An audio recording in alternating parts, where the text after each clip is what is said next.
You are listening to the Horse Radio Network, part of the Equine Network family. What a beautiful day for horses in the morning.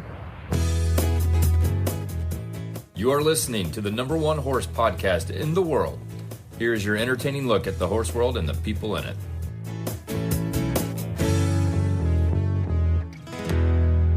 Well, good morning, everybody. I am Glenn the Geek in Ocala, Florida. And I'm Karen Chatton from Gardnerville, Nevada, and you are listening to Horses in the Morning on the Horse Radio Network for March 10th, episode 3901. Good morning, Horse World. Well, good morning, everybody, and welcome to the Endurance episode. We're here the second Tuesday of every month for the last, 13 years. And Karen, it's good to talk to you again. Now, I have to congratulate you because I saw you got a new puppy. I did get a new puppy, a little red heeler. He was found running down a major highway February 23rd, and nobody claimed him. So after the holding period, they neutered him and they put him up for adoption. And the next morning, I was at their door waiting for when they opened. And he was still there. And so I took him home, and we named him Brick. Not just because he's red, but because he is built like a he looks like brick. A little tank. He's a little tank. Yeah. He's a little guy, and he's 38 pounds. So I did order the Embark DNA test on him. The shelter sent that as you get a discount on it, and then part of the money goes back to them, to the shelter. Oh, that's cool. And so, I adopted him. He's been wonderful. He's super smart. The first day he had the dog door figured out, and we've been real careful with getting him in and out. No accident so far. I've given him plenty of chew toys and cow ears and bully sticks and things. And so he's only been chewing on the stuff he's supposed to. So that's been kind of fun. But we have not had a puppy. I gave my husband a puppy for our 10th wedding anniversary, and we're almost going on 38 years. Oh, wow. So it's been a while. It's been a while since we've had a puppy. We've mostly adopted the rescue dogs that are a year or two or even 6 years old. So it's a relearning experience for all of us. That's why we always went for the greyhounds, because when they're out for adoption, they're usually 2 or 3 or 4, right? Yeah. So you're past the chew the house apart stage. We hope so. Yes, he's 7 months old. So, but he's still very mature and very smart, which sometimes being very smart isn't always the best. Say that's good and bad. It's good and bad. But that's always been your type of dog. That was the healer type. Yeah, I like the healers and the cattle dogs. So we lost our oldest one. She was right around 16 years old, Wow, the month before. Yeah. Yeah, and it's almost like it was meant to be. It's like she sent this dog our way, and he does all the same things she did. Oh, wow. Like these healers, they're known for being Velcro dogs. So this puppy, he watches our every move. He follows us. If I go out to the barn, I'm not letting him go with me yet unless he's on a leash, just till we know. And he knows what to expect. So I'll go out and do my barn chores or whatever I do. And when I come back, he is sitting right there at the back gate waiting for me. Well, and I know you like bringing your dogs on your rides when you go out by yourself. And so that's perfect for you, right? You need a dog that's not going to take off and not come run back. off. Yeah. Exactly. So, it's exciting having a puppy again. Thank you. And then I noticed also that Jovi's put on some miles this year. Yes, we've already got 100 miles under our belt for this ride season. We did the Fire Mountain ride 2 days, 100 miles total back in January. And then I was kind of giving him a break. I took him out this weekend, and he was literally, bouncing off the walls, full of himself. So, that's what happens when you have a fit horse. Yes. And then you give them a break. Again, they're positives and negatives. I know there is. So we're getting legged up because we do have another 50 coming up in another couple of weeks. So we're doing that. I've got my little gray horse, Saint. He's only 14 hands, and I've been ponying him out off of my quad. So he's been learning how to do that, and I've got him up to like doing as much as 17 miles, and he's doing great. He's learning how to not get himself run over. So, it's kind of fun. And then you probably remember the Anglo-Arab gelding that I had, Apollo, the big white horse. Mhm. I sold him, and that family has now gone in a different direction. So they contacted me saying they were possibly considering selling him. So I let my friend know that had ridden him with me for a couple of years, and she purchased him back. And so he's coming back home in another wow. couple of weeks. So he's going to be staying here for a little while. And so that's kind of exciting. So she'll be riding again with me on Apollo, and now Apollo will belong to her. So it's kind of fun. You have a statistic in here because Jovi's going to reach 1,000 miles, or has reached 1,000 miles? He has reached 1,000 miles. You said something like 96% or more of horses never reach 1,000 miles that do endurance? Most horses never crazy. reach that. So just because a lot of people dabble around, I think, and they just do a ride or two, or they getting to that first 1,000 miles to me has always been a big milestone, because at that point, once you've done 1,000 miles, the horse is going to be pretty much considered broke and sound. And it's probably going to be 100-mile horses, so you're going to do longer races at that point. Right. Yeah. So you're going to start doing the longer, more difficult type of challenges, or, for a lot of us, when we start out, that's one of our goals, is to do something like Tevis or Old Dominion or the Biltmore. People want to reach that milestone of doing 100, or even doing the multi-days where you do more than one day in a row. And so most horses don't ever reach or achieve that. And it's not always the horse that doesn't want to do it. Sometimes it is just the rider doesn't want to do it. And, like I've been, discussing with some of my friends, like, where is our cutoff point for being able to afford this sport? I know I have cut back. I'm not wanting to travel and spend as much money as I used to do, traveling as much, because prices, my last ride, diesel was $5.29 a gallon. Did they have the annual meeting for endurance? Yes, we did. They did. We had the virtual convention that they did online. I think it went really well. We're waiting to hear, we don't really know the numbers yet of how many attendees. But they didn't have any tech problems, or it seemed to go off? I think it seemed to go off pretty well, and people can still go and sign up for a month afterwards and still follow or join in on all of the lectures and stuff, for all the educational topics that were covered. But they did announce all of the national awards, like Hall of Fame horse, Hall of Fame rider partners, and there's also a trail volunteer award. So let's go through let's start with Hall of Fame horse for 2025 was Sundown Reveille, which was ridden by Claire Godwin. And she's been on the show, I think, at least once, if not twice.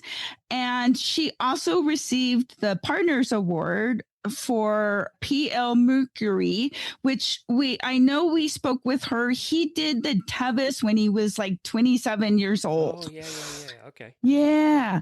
And then for the Hall of Fame person, this year it was Hall of Fame persons. And that award went to Joyce and Dennis Souza. And they have been long time, very devoted riders, anytime you're at a ride, you will see them doing everything to help out. In addition to riding, Joyce also has had a horse in the Hall of Fame. And so their whole family chips in and helps with ride management and volunteering and riding. And so this year, all of the award winners have been people involved in the sport, very dedicated people. So congratulations to them. Okay. And then we also have the volunteer award, and that one went to Monica Chapman. And so congratulations to her. And thank you all for all you've done to help contribute to the sport of endurance. And of course, we just had last weekend, I live near Goethe Forest, which is about 2 miles away. And that's where they do some of the long endurance rides here. And I just had one right here, actually. They did. Yeah. So I think there was a pretty good turnout, too, from what I was able to tell. I think so. But I did hear that because it was so hot that that it was very challenging. It was hot. We went from winter. We actually had winter here in Florida. It was getting down into the 20s at night, which is unusual. And then we went to 90s in the next week. So there was no spring here in Florida. It went from I know. Yeah, I know. My horses aren't even shedding yet, and we're expected in the next 10 days to be 20 degrees above normal. I think everywhere in the country went from winter to let's skip spring and go right to summer.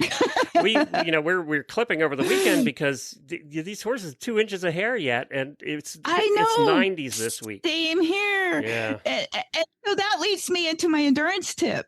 Yes, and this has been one that was popular years ago. We talked. Many, many, many years ago. So I'm glad you're doing it again. Yes. So I'm going to talk about Sweetwater, and that's just the name. It's been coined for literally decades. This isn't something I invented. This was something long going before 30 years ago. So it's a popular thing. It's a great way to keep your horse hydrated, get them hydrated in preparation for travel or doing a competition, or like we were talking about the change of weather, and the horses have their winter coats and now all of a sudden it's warm. So and I'll put this recipe in the show notes so everybody can have it. Okay. Okay. So what we start with as the base is usually you want stabilized rice bran. Okay. And I usually take 2 to 4 cups, or most of the time, if you've got your standard scoop that holds about 4 pounds, I usually use about half a scoop of that. And then 1 to 2 ounces of either salt or electrolytes. And this is where you can kind of experiment a little bit and see what your horse prefers. And then anywhere from 2 to about 4.5 gallons of water, depends on the size of bucket you've got. I usually use a 5 or 6 gallon bucket and fill it about 3/4 to most of the way full, but not quite. Put in your rice bran. You can use any kind of complete feed or other type of feed. Just experiment, see what your horse likes. The stabilized rice bran is nearly always a winner. The horses seem to like it. It adds just enough flavor. And then the salt or electrolytes that you mix in, stir it up, let it dissolve. Keep stirring it some more. Sometimes it takes a couple minutes for everything to kind of dissolve, and then keep stirring it up. What I do with my horses is as they drink it down, I keep adding more water and a little more salt or the electrolytes to it, and then keep stirring it up. And once the horses start drinking that, it actually encourages them to want to drink more water. So you want to always offer more plain, just regular straight water in addition to this. And you will have your horses drinking and peeing like crazy. And this helps get them hydrated. I'll do this the night before I'm going to travel. And of course, the night before an endurance ride, during the endurance ride, and offering it afterwards. And it really goes a long way to help them just get really well hydrated and to stay hydrated. All right. And as I said, we'll put that in the show notes. You can just scroll right over there on your phone and we'll have it for you. The whole Karen recipe. And next up, we have Kristen from the Distance Depot. Good morning, Kristen. Good morning. Thanks for having me. We know this is the time of year where there can be lots of inclement weather, one extreme or the other. So today we're going to be talking about some of the ways to protect yourself when the weather changes and all of a sudden it goes from bright blue skies to torrential rain. So tell us what you've got for us today. Right. Okay. Well, we do have some good waterproof gear for when you're riding or doing chores. The Muddy Creek rain skirt, it's a riding rain skirt. However, you can still do chores in it. They say you could go hiking in it. I don't know about hiking in it, but it's pretty big. And when you have it on, it has a elastic waistband and a Velcro closure. So it's really comfortable. You can put it on over your breeches or your jeans, whatever you're wearing. And it fully covers your saddle, your legs, all the way down to your ankles. And it's warm. It is breathable and waterproof, as I say. So a nice option to keep yourself dry while you're in the saddle. I know a lot of people who show, not endurance, wear these over their breeches just to keep their breeches clean. Exactly. Yeah. Yep. It helps with that too. It's great for that. Then we have the Muddy Creek short raincoat and the long raincoat. The short raincoat is like your regular everyday raincoat. Waterproof, sealed seams. These are great raincoats. I struggled when I competed 25 years ago to find something waterproof. These jackets are the bomb, without a doubt. And they're long heavy? Because a lot of time you get waterproof and then you sweat to death. Yeah, no, they're breathable. Okay. So that they have that on their side because yes, they do get super hot. But the fact that the material is breathable and waterproof is just really nice, just to help keep you from being that sticky, soggy mess under your raincoat. I think they're great raincoats. The long raincoat by Muddy Creek is huge. It covers your horse's rump, your saddle, everything all the way down the front of your saddle, all the way back to your horse's tail and down to your ankles. So this is not a raincoat to do chores in or to, go about town. It's definitely made to keep you dry and comfortable while in the saddle. Keeps your horse's rump warm and dry too. This kind of looks like a slicker, right? It does. Yeah. It looks like those old oilskin raincoats, but super nice. It has nice flaps, and they're so much lighter than those really heavy. There goes my phone. Sorry. That means you're doing business. That's good. That's right. Doing business in the background. But yeah, what was I saying? Shoot. Oh, big flaps, and it's so much lighter than that oilskin raincoat. The oilskins were like 300 pounds. And they didn't breathe. So heavy. Yeah. No, they did not. No. We were given some when we moved to Florida, and they molded in like 3 days. Oh gosh. Oh, I know. And to keep your feet dry, we have the Ariat terrain boots. They're waterproof and they come in men's and women's sizes. For the women, I have black and brown, and the men, I just have the copper. But it's super nice for doing chores as well as riding. Can hop off your horse and do your trot out. And it has a heel, so you don't need to have a cage on your stirrup unless you want one. So it's a nice boot to keep your feet dry. And the last one is the Outback Packaroo Duster that we have. That is a really long raincoat, and you could wear that about town. And the nice feature on it is super lightweight, obviously waterproof and breathable, but it folds into its own little backpack. So easily stored somewhere in your camper, doesn't take up all that room. So that's a pretty nifty feature of that too. And I think that about covers it. We do have some rain sheets, waterproof rain sheets for your horse too. So we have your horse covered as well. Oh, good. So how would somebody get in touch with you? They can visit us at www.thedistancedepot.com. And I'm going to throw one more thing in there this month for your listeners, just so they know. We have a Garmin sale going on until the end of March, $100 off the Garmin 265 and 965 Forerunners. So great time to purchase one of those if you're looking for a new heart rate monitor watch. Just in time for the new ride season to get underway. That's right. Perfect timing. Right. Well, thank you, Kristen.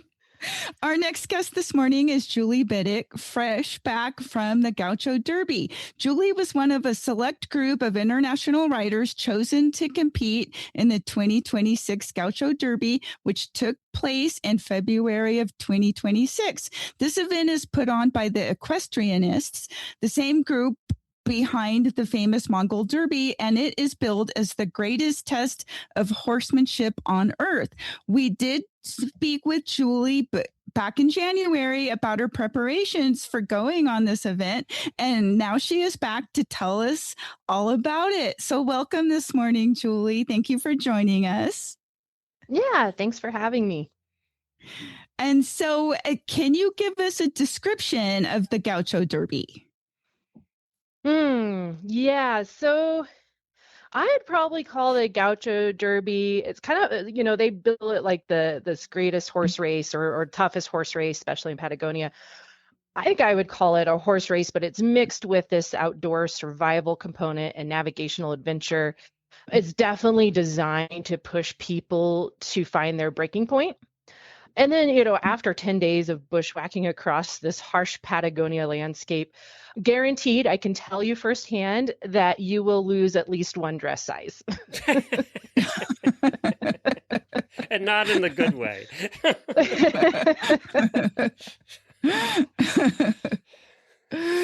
Oh, geez. Okay, so it is 310 miles. So describe the event. Like, where does it start? How far do you ride each day? And tell us about the horses. Yeah. So it starts, we flew into El Calafate, and then from there, they bused us. Gosh, I think we were probably on that bus about 8 hours to where the starting point was. And then there at that starting point, we spent a few days doing their training. So everything from like the outdoor survival stuff, the navigation stuff, giving us a chance to ride a couple of the horses and just get in the groove, medical. I mean, they just kind of threw all of that at us in those 3 days. And then from there, that's where we started. And then they say 500 kilometers, but I think that's kind of as the crow flies. What you're not taking into account is you're going up and down mountains and hills, and you're going to have to go around stuff. And sometimes you don't do it the way you thought you would. And then there's backtracking. So I didn't actually keep track of the miles when I did this. I bet some people did, but I didn't. So I'm just going to go with, I bet we were closer to like 370 to 400 miles, maybe. If you take all of that into account. Is that right? You do your own navigating? Yeah. Yeah. So there's we not do like our an own endurance navigating where it's marked. No. Yeah, it's not marked. So that's why I would say in the description, like, you're bushwhacking, because for most of it, you really are. You're just like, okay, I think this route is going to get me there the best. And I got, after a couple days in, because I spent a lot of time before it ever started, we would have the waypoints, and I'd sit there and be like, okay, I think this is the route I'd want. And I would add in additional waypoints. After a couple of days of that, I realized you're actually just better off, like, there's the waypoint they give you, just go read the terrain. I mean, there's a couple of times you need to be smart and say, okay, like, this looks like it's going to be the only path to get off of this plateau and down off this cliff. So you do need to have some waypoints in there, but in the end, it just works so much better when I just started reading the terrain and just taking it as it came. And that flowed really good for me. But anyways, yeah, so as far as I think how far we went each day, that depended on the day. Some days were way faster than others. All of our cases, some horses are faster than others. So, I bet I was doing probably between 40 and 50-ish miles each day, roughly. And I'm sorry, I think there was a lot to that. What am I missing? I'm sure I'm missing something. How often did you change horses? Yeah, so just about every day. So I think each horse I ended up getting to spend one evening with. So I had a couple days of riding, but that roughly turns out to every day I did get to pull a new horse. And in the end, they give you 8 new horses throughout. There's 8 different vet checks. I ended up drawing 10, one because one horse I eventually turned back, just wasn't right to deal with, and it sounded like the other rider that pulled her didn't deal with her either. So that gave me an extra horse there when I turned her back. And then I had one area where kind of had a wipeout out on trail just due to the terrain. The horse ended up being totally vetted out totally fine. But I just felt like it was in her best interest and abundance of caution to get her turned back in and get a fresh horse. So in the end, I had 10 horses total. And are the Mongol horses are known for being very, very, very naughty. What are these horses like? Are they bigger than the Mongol horses? Oh, yeah. Well, so I would say a huge percentage of these horses are great. They're all going to have a little bit different quirks, but everyone there is a horse person and really good at that piece of it. So I think it was easy for people to read that up front and just figure out those quirks really, really quick. I know for me that wasn't an issue, and I think that's true for most of the riders there. I only drew one horse where I was like, yeah, absolutely not. This isn't going to end well. You could just tell it's not something you're just going to work through, and you're probably going to get yourself hurt really bad. And I eventually, it took a little bit, it's not that easy just to say, nope, no, thank you. I don't like this horse I drew. You have to really show that you've tried. And in my case, that meant I did actually swing a leg over. It didn't last long. And I ended up hitting the dirt, and she stepped right on top of me, and I'm fine. Everything was totally fine. But I was like, yeah, nope, I really needed to be a better advocate for myself and for my horse. I think that's a life lesson, and one I already knew, but I just needed to be reminded of that.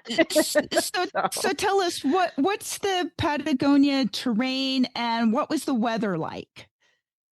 So the weather ended up being really good. I had probably too good of gear for the weather we were faced. Now, with that said, if we had been facing rain every day, I would have been so grateful for that good gear that I brought. But I stayed plenty warm. The wind is brutal. It doesn't stop. I think there was a couple of times, and it didn't last long, where the wind actually stopped, and it just makes you so, so grateful in that moment. You just take a pause and like, wow, appreciate the fact that there's no wind for this 2 seconds of life. It was really great when that happened. So the wind is brutal. It really does zap it out of your skin. And just, yeah. So that piece is no joke when they talk about the epic winds down there.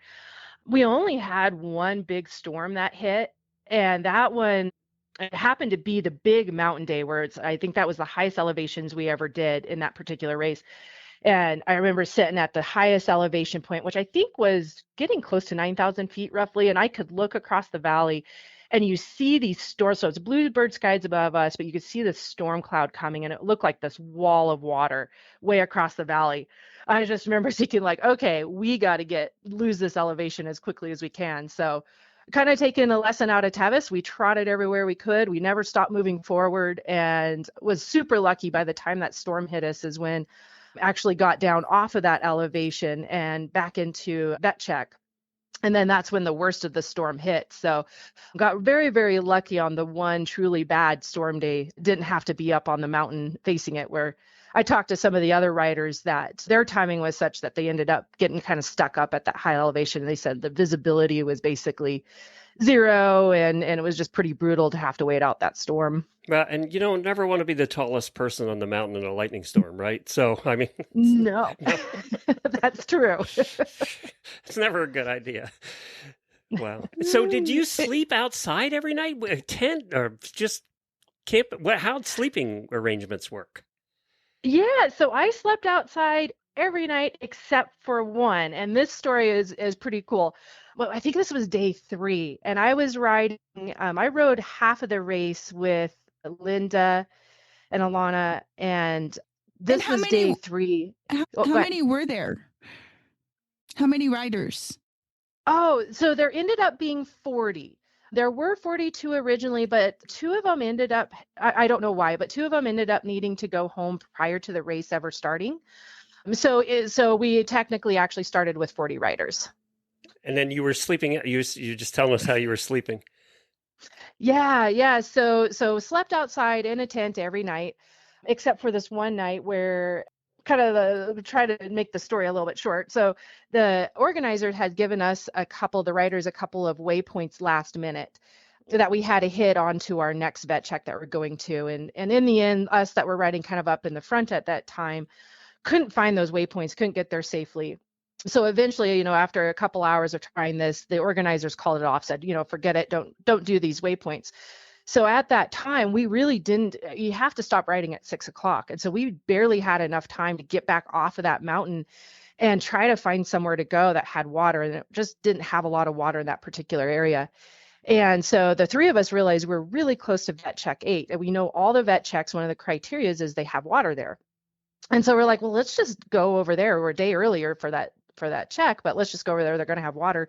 What we didn't realize is this was actually somebody's home.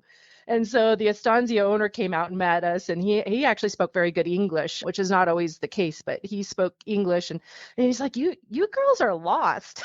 So we explained, like, yeah, no and kidding. We're out of ride time. And like, is it possible to stay here? And instantly, I mean, this is kind of the Gaucho way. I mean, the folks, the culture in Patagonia is just absolutely incredible.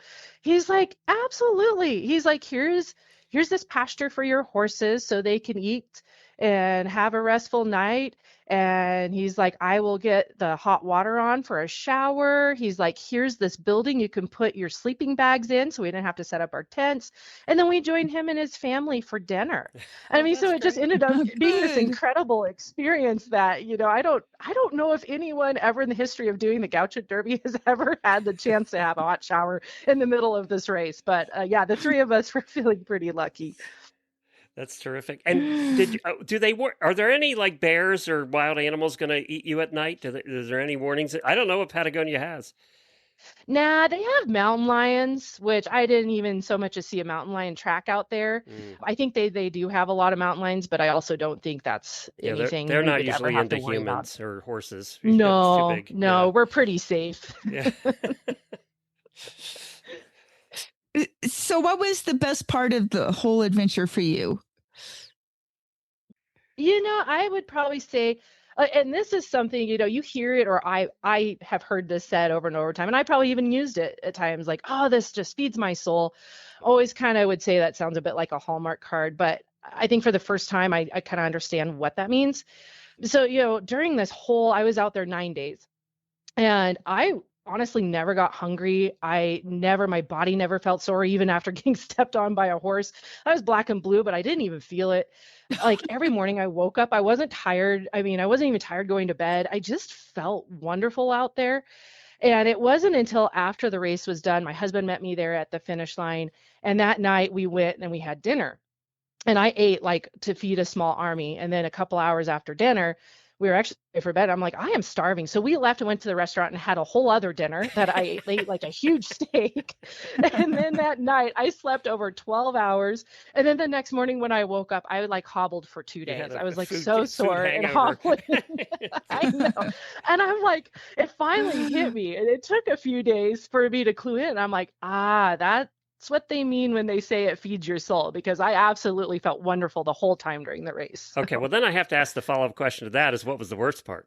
I'd say the worst part was it was day 7, and I kind of thought, to me, the hardest challenge would be the horses. And in the end, that wasn't it at all. That was just really just super fun and enjoyable, kind of figuring each one out.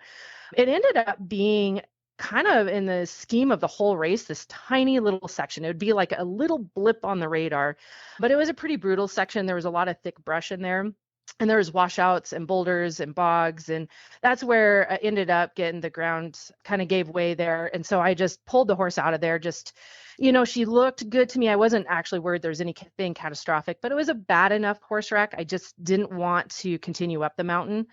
So we got out of there, and then of course I found a famous bog and managed to get ourselves properly stuck in that and got us out of that. So I mean, it was just.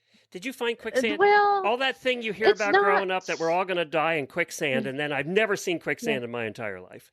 Well, I think, to me, I've never had to deal with. I've dealt with bogs here in Montana, but we don't have quicksand. But there are rock bogs, and we hit that, but we didn't hit anything really bad. That was earlier on in the race. Okay. That might be the closest to quicksand. This is a true bog. It's just nasty mud. And where we went down, I actually crossed there, and we just had crossed it. And then I realized in this section, this particular trail I was following was like a little cattle trail. It had been washed out. And I was like, well, I'm not feeling comfortable asking her to slide down this washout. So I turned around. I purposely walked us through where her tracks were, because I'm like, okay, we made it through there safely. Well, I guess once you go through it, you must disturb it enough, because when we went back through following our exact route, it just swallowed her up to kind of where the saddle was. And so I was able to get the saddle off. She took about a 2-minute power nap. I didn't think she was going to help me at all. I was sitting there like, what am I going to do? My horse isn't even trying to get out of this. Well, it's because she's smart. She took a 2-minute power nap, and then she's like, just get out of my way and let me get out of this thing. It was so she got up out of that. And then it made me, I was already nervous about bogs, but it made me even more. I just, was just so cautious about bogs. And, because anytime a bog, I would be off the horse. But I can cross it, there's about 1,000-pound difference between me and the horse. So yeah, it's not always as intuitive as you think of which bogs you can cross and which bogs you can't. So that was also, I'd say, a big challenge moment, is trying to read that the best you can and just keep you and the horse safe out there. But yeah, that particular day, and like I said, it's just a blip on the radar, but that proved to be kind of my breaking point and the most challenging point. But ultimately, we got it all worked out, and I had to go back to that section again with the fresh horse. But we found a route. I took the time. I actually pathed 3 routes through there. And the first 2 I picked, the horse said absolutely not. She was not going to follow me. She thought I was an idiot. And the 3rd route, she agreed with me. So I said, okay, that's the route we're going to go. She had a very big say in which direction we went through that section. So looking back, is there anything you'd change or do differently if we were going to do this again? No, I think, I kind of hit on this a little bit earlier. I do think it's something that riders need to just really pay attention to, and that is, nobody's going to be the bigger advocate for you and your horse than you. And just kind of keep that in the forefront at all times. You might try to get pushed in some things, whether it be a difference in opinion in which route to take and which section to go in, or maybe it's somebody that's not wanting to let you turn back a horse when that is the right decision. So I think that's just a really good piece of advice. And I wouldn't have this massive bruise I have if I would have held true to that piece of advice through this whole adventure. So that's the one thing I would have done different at that particular moment in time. That's interesting, because long distance hikers have a saying, hike your own hike. And basically you're saying ride your own ride. All right. Absolutely. Yeah.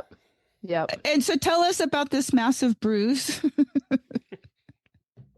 Oh, well, it's just a bruise. I mean, it's just a bruise. It's just a bruise. Well, you don't fall the way you should. Like when I was in my teens and 20s, I would be nimble enough. I'd fall and roll and do all the things properly. But I probably looked like a turtle stuck on its back out there. I mean, there was nothing graceful way that I fell off this horse. And I kind of got underneath her as she was bucking, and I actually could see the underneath of her hind foot. And I was like, she has very beautiful feet, by the way. That's never good. And I just couldn't move fast enough. And so she landed right on top of my pubic bone. And it just a split second, I was like, oh, wow. Like, I can't believe I'm not hurt. Like, I was not hurt at all. But I was also very, very grateful for that I didn't end up breaking something out there. So I caught her, and we weren't too far away from that horse station where I pulled her number from. So I hand walked her back, and I said, okay, I've tried a couple times now. Here's my 3rd time. We gotta turn this horse back in. Jeez. So what advice would you give another rider going next year? If you could give them some advice, what would it be?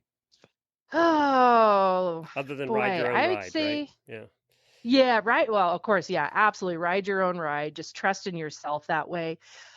I would say, just remember, it's actually, once you're there, it's no longer about you. And I guess what I mean by that is, like, every day where we draw a new horse, they would prepare food. So this is one example of what I mean.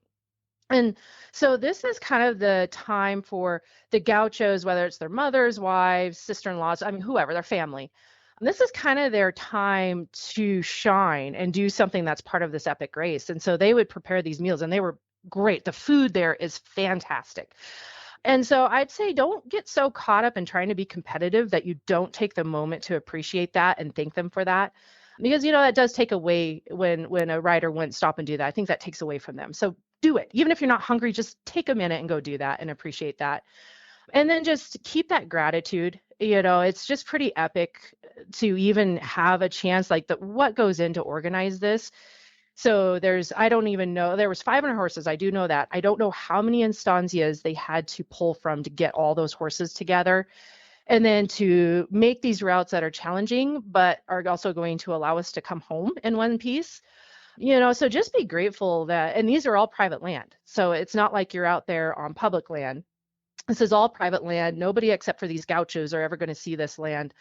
So absolutely, even when things aren't going right, just take a moment to look around and find the things that you are grateful for and just keep focusing on that. Would you do something like this again? I would. Yeah. I mean, I would have to, we'd have to edit this out so my husband doesn't hear that. But I need to have him on the Horse I would. Husbands episode. I need to have him on one of those. See what he thinks. Oh, yeah. And he has some great stories himself. Yeah, absolutely. But, when asked that the day afterwards, I said, no, I don't think so. I'm so incredibly grateful that I did it. And it's just going to last me a lifetime. And then, true to form, once you spend a few days and you start to heal up and you start to process everything, and I'm like, heck yeah, I absolutely would go back. Once you complete it successfully, because there's so many people that want to do it and there's just not enough spots. So I don't think there's ever going to be a chance where any of us that completed it could go back. But sure, if they ever said, hey, let's do it again with all the finishers, I'd throw my name in the hat. Okay, so one other question. On the Mongol Derby, which we've covered for years, fermented mare's milk has become the talk of all the riders at one point or another. Is there any version of that down there? No, I've been to Mongolia. I've had fermented. No, there's nothing quite that crazy and unique, especially, my diet consists of a lot of meat too. So I think if you Well, then you did well in Patagonia. I did very well in Patagonia. The one thing that I ate, and that's pretty much all they had down there, especially with the estancias and stuff, and that's lamb. So I ate an incredible amount of lamb. And that's something in the US I don't like, but down there, their lamb and maybe how they cook or whatever, it's not as gamey. It's not as sheep taste. It's kind of a stronger taste, or the couple times I've had it before in life anyways. And down there, it's a lot lighter of a taste. So in the end, the food was fantastic, even though pretty much all I was eating is sheep. And I had some ganaka, which is like their wild llama that are down there, and you could see those everywhere. And that was really good meat too. But no, I felt that the food really was fantastic. And it was so fun because they prepared over these open fires. So every estancia you went to, you could see where they have this open fire, and that's how they're making their big pots of stew. And so it just was an incredible, special, time to just sit there and sit down with the gauchos and have meals with them. That was really great. I kind of feel for an American, the Patagonia food would be more palatable than the Mongolian food. Mm-hmm. I think so. And you were hungry, so you were going to eat anything at that point. So there's that too. Yeah. Well, how did you place? That you finished? So how did it all come out at the end? Yeah, so I placed right smack dab in the middle. I was riding up towards the front. There was a group of us. Well, 3 of us that kind of were there. We were all riding our own ride, but it just worked for the first 5 days where we could be together, and we formed a really nice friendship. They're just wonderful, wonderful folks, everyone I got a ride with. And then I had that bit of a horse, the one that I got bucked off. So I said goodbye to them. I'm like, let me go sort this out. You guys keep going, keep going forward. And so I never did catch up with them again. But after that, and then after my horse wreck a couple days after that, which I spent a full day kind of getting off the mountain, getting her taken care of, and then grabbing a fresh horse and then moving back on the race. So that put me way behind towards the back of the pack. And then I had 2 days left, and those days went incredibly well. Like the navigation just felt spot on. My next horse after that, he was my quirkiest horse, but totally safe, totally fine. We had a wonderful time. It was just me and the horses out there for those couple of days. So we ended up actually making back up a ton of time that I had lost, and ultimately landed right smack in the middle. Well, I think did we know the finish rate on this one? Yes. So this is the first time, and I know this because the Interpret Medics is the medical group that supplies like the helicopter, and 4 or 5 doctors I think were on staff. Anyways, they made a post. This is the first time in the history of the derbies that they never had a major medical evacuation. Oh, wow.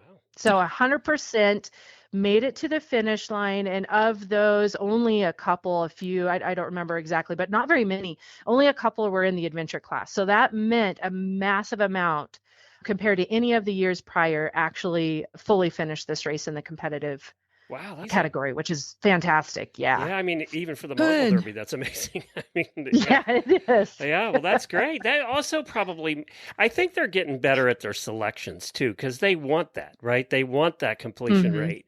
So I know we're going to Mhm. talk to Eric here in a few weeks, and Oh, I good. know that's one of the things he said to us in the past is that they're trying to get better at that too, because Mhm. they know, they know that they need to keep doing this, and if people are dying, that doesn't help, right? So No, yeah, yeah. It's good if people can come home all in one yeah, piece, You can be bruised and broken a little, but yeah. you still need to basically Yeah. be in one And do piece. you And think those the weather horses need to played a stay part in that? safe. That you had said you had relatively good weather? Well, I know the Gaucho Derby, the one that happened prior to this one, so that was 2 years ago, they had really good weather as well, but their results weren't as good. It'll be interesting to see what Eric says. Obviously I don't know the horses prior, but I know the stories and I know several Right. competitors prior. I think they did a much better job selecting horses. It's not that, Mm, out of 500 horses, there were some that shouldn't be in there still. However, those were percentage-wise very, very small. So my guess is you had better horse partners mm, overall. I do know that they had to change up the race course, so perhaps that's part of it. I mean, there was still some really crazy sections in there, but perhaps that made it where it was a little easier test for some of us. I don't know for sure. It'd be interesting to see his thoughts on that. And then, yeah, I know he did talk about rider selection. And I'll say this, getting to know, because we spent several days in camp, so you get to know everyone. And then throughout the ride, especially up at my first 5 days until it started getting to where I spent a couple days by myself, which was also wonderful. But those 5 days and the people I was riding with and just watching them and their horsemanship skills. And not only that, but just that same level of competence of navigation and dealing with the terrain and dealing with the weather. I mean, that was a really great group of riders. I think every single one of them was very, very competent and brought some great skill set to it. So I bet that played a big piece of it. Well, Julie, congratulations. Well done. Good job. Thank you. Yay, so Thank exciting. you. Yeah, there's some, we talk about type B fun. I think you had type C fun is actually. It's its whole other category. Yeah. I think that's a whole new world. Definitely. Julie, can you also send us do you have a picture of you out there that you can send us to I use? do. Yeah, can Yes. just text it to the number I called John. That'd be great. Okay. All Yeah, right, no, I'd Julie. gladly do that. Julie, Okay. thanks a bunch. We appreciate it. Thank Yeah, you, Julie. thanks for having me. And congrats.